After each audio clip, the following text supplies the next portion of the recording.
پہلے کی مثال یہ ہے کہ جیسے آپ کہتے ہیں جانی زید نفسہ، میرے پاس زید ہی آیا ہے. اب اس مثال میں زید یہ مؤکد ہے اور نفسہ یہ اس کی تاکید ہے، اور نفسہ تاکید یہاں صرف آنے کی جو نسبت ہے زید کی طرف اس کے اندر پختگی پیدا کر رہی ہے. اور تاکید کا دوسرا فائدہ یہ ہے کہ تاکید کبھی آتی ہے یہ بتانے کے لیے کہ حکم مطبوع کے تمام افراد کو شامل ہے، کوئی فرد بھی حکم سے خالی اور مستثنا نہیں ہے. مثال کے طور پر جیسے آپ کہتے ہیں جا انل قوم کلہ، میرے پاس ساری قوم آئی. اب قوم کا لفظ جو ہے یہ بولا جاتا ہے بہت سارے افراد کے لیے، تو آپ نے کلہ کا لفظ لگا کر بتا دیا کہ قوم کے جتنے بھی افراد ہیں وہ سارے میرے پاس آئے ہیں، کوئی فرد بھی آنے سے باہر نہیں رہا. فصل، یہ فصل ہے تاکید کے بارے میں. تابعون، تاکید ایسا تابع ہے یہ دلو جو دلالت کرتا ہے اعلیٰ تقریر المطبوع، مطبوع کی پختگی پر، فی ما نصب الیہ اس چیز میں جس کی نسبت کی جاتی ہے اس کی طرف، او اعلیٰ شمول الحکم، یا تاکید دلالت کرتی ہے اس بات پر کہ حکم شامل ہے لکل فرد من افراد المطبوع، مطبوع کے تمام افراد کو. والتاکید علی قسمین، اور تاکید کی دو قسمیں ہیں. والتاکید علی قسمین، اور تاکید کی دو قسمیں ہیں. نمبر 1 تاکید لفظی، اور نمبر 2 تاکید معنوی. تاکید لفظی کہتے ہیں کہ آپ الفاظ کو تکرار کے ساتھ ذکر کر دیں. جیسے آپ کہتے ہیں جانی زید زید، اس میں زید کو آپ نے تکرار کے ساتھ ذکر کر دیا. اور دوسرا ہے جا زید، اس میں جا کو آپ نے تکرار کے ساتھ ذکر کر دیا. اسی طرح قرآن مجید میں بھی بہت سارے مقامات پر ہے، جیسے کلا سوف تعلمون، ثم کلا سوف تعلمون مثال کے طور پر. اور دوسری ہے تاکید معنوی. تاکید معنوی کے کچھ الفاظ ہیں، تاکید معنوی کے کچھ مخصوص الفاظ ہیں، وہ الفاظ آ کر تاکید والے معنی پر دلالت کرتے ہیں. وہ تاکید والا قسمیں، اور تاکید کی دو قسمیں ہیں. لفظی، نمبر 1 تاکید لفظی، وہ تقریر اللفظ الاول، اور وہ یہ ہے کہ پہلے لفظ کو تکرار کے ساتھ لایا جائے. نحو جیسے جاءنی زید زید، جا زید. ومعنوی، اور تاکید معنوی، وہو بالفاظ معدودۃ، اور تاکید معنوی کے کچھ الفاظ ہیں، معدودہ گنے چنے کچھ الفاظ ہیں. بگیا، اب یہاں سے مصنف رحمۃ اللہ علیہ تاکید معنوی کے الفاظ کا ذکر کر رہے ہیں. تاکید معنوی میں سے پہلے دو لفظ ہیں نفس اور عین. نفس اور عین، نفس اور عین یہ تاکید معنوی کے ایسے الفاظ ہیں جو واحد تثنیہ جمع سب کے لیے بولے جاتے ہیں. یعنی واحد کی تاکید بھی اس سے کی جاتی ہے، تثنیہ کی تاکید بھی ان سے کی جاتی ہے، اور جمع کی تاکید بھی ان سے کی جاتی ہے، مذکر کی بھی مؤنث کی بھی. لیکن تھوڑا سا فرق ہے. وہ فرق یہ ہے کہ جب آپ واحد کی تاکید لائیں گے تو نفس کو واحد لائیں گے، عین کو بھی واحد لائیں گے. جی آواز جب جی کیا کہہ رہے ہیں؟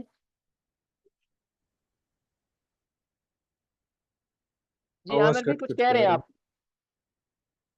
رہی آپ؟ ہے جی. عامر بھی آپ کی آواز مجھے نہیں آئی. آپ کی آواز کٹ رہی ہے، منقطع ہو رہی ہے. اچھا میں دیکھتا ہوں. اچھا آپ لوگوں کو شور تو نہیں آ رہا بہت زیادہ؟ شور نہیں آ رہا، بس آواز کٹ رہی ہے تھوڑی. اچھا ابھی میں نے جگہ چینج بتائیں. جی بہتر ہے.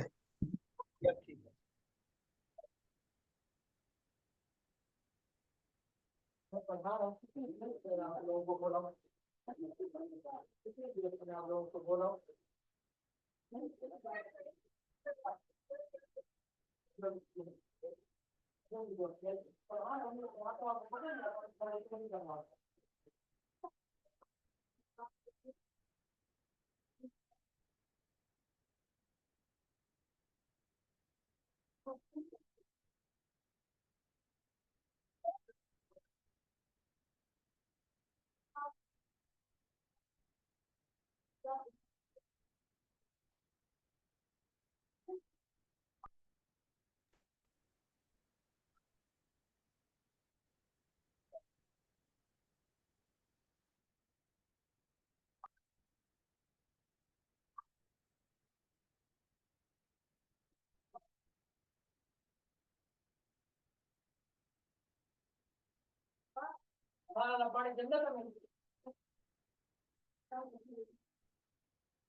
نہیں